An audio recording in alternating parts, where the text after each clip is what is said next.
Hello ladies and gentlemen, in this video we are going to take a look at something that everybody is probably a little familiar with, and that is the triangular bell, or the triangular chime, or the triangular chime bell. And as we can see, it is shaped in a triangle, and we're going to see how some of the interesting ways how we can use it with our xylophone. Now, there's an interesting thing that you can tell right away about this triangle, and that is one side is open. And it is open to allow all three sides to maximum resonation, right? To vibrate freely. And if it had a closed end, it would still vibrate, but it wouldn't be as good. The overtone would be shorter, and it would sound constricted. Probably kind of like this. If I put my fingers on there, right? But if I suspend it using a piece of rope or even a plastic zip tie works.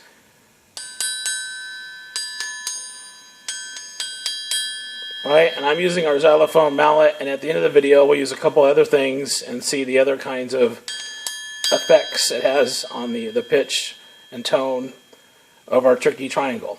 Now, one reason why it's known also as a tricky triangle, as you can see, if you move your arm or even your hand too much or get too excited and play it, it starts moving around a little bit on you.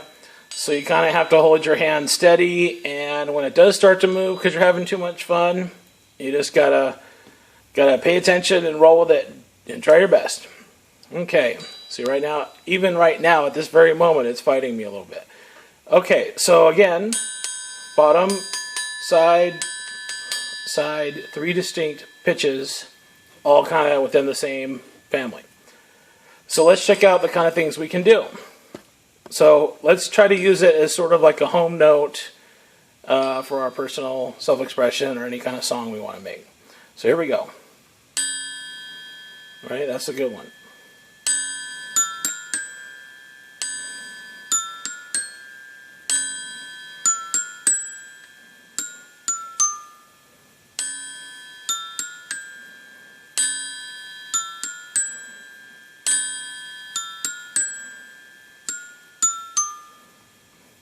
So we can do that kind of home note. We can also maybe put it at the end. Use our xylophone first and then use it at the end to sort of emphasize the end of our phrasing. So let's see.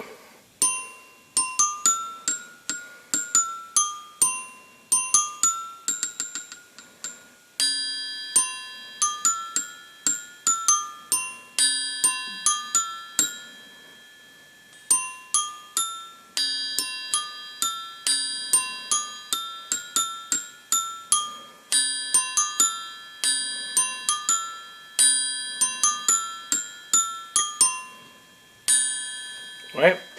Now there's also, again, you can choose which side you want. The most common side is the bottom. It's kind of the easiest to hit and focus on. But because it's a triangle, near the angles, there's an opportunity to sort of get two taps in one quick motion. So here we go. Sort of watch this. Real close to the end. Oops.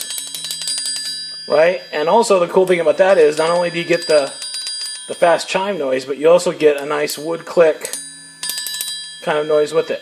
And of course you can go around and around on all three sides, which would kind of look like that, bouncing around all three sides, and you kind of get an interesting noise there too. Almost sounds like horses galloping a little bit, right? Kind of. So, and also, don't be afraid to use the outside. I mean, if you hit the bottom and then you have to go up, for me it's easier to hit the bottom and then jump to the outside and hit this on the top. Right? But again, everybody has their own technique. So let's see what we can do with our real fast 3-click, round and round and round and round, and our xylophone.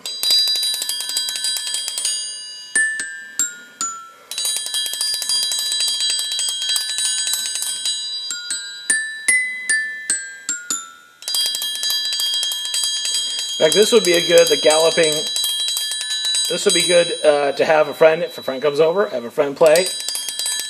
And then while you're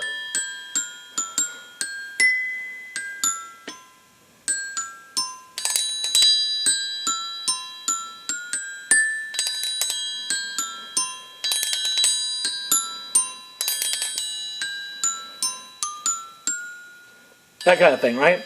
Okay, so real quick, let's take a look at some of the other noises we can have. This is a drumstick, so see what happens with the thicker piece of wood. It sort of, the wood click becomes the prominent noise, and the chime is strongly in the background, but certainly, right, not as prominent as with a thinner wood object. And this is sort of like a dowel, which is thick but is consisted of very thin little wood dowel pieces. And so it has a nice, it's not as hard and as firm of a click, but because it's softer, right, and because these move around a little bit, the sound isn't as sharp and you still get that wood click noise. Now, you can also, if you're very careful, use a piece of metal, like a screwdriver. But be very careful, you don't want to crack or damage, especially if you hit it with the spiked, with one of the sharp angles. No, no, no, don't do that. Hit it with, right, the nice round or hexagon body. So there you get a lot more metal, because it's metal on metal, so that makes sense. But there's also a stick sound in the background. Okay, so that's enough. And if you have any of these tricky triangular bells hanging around, or if you see one at the swap meet just for $3, like this one, go ahead and pick it up, and you can add it to your percussion collection and use it along with your xylophone. Take it easy. Bye-bye.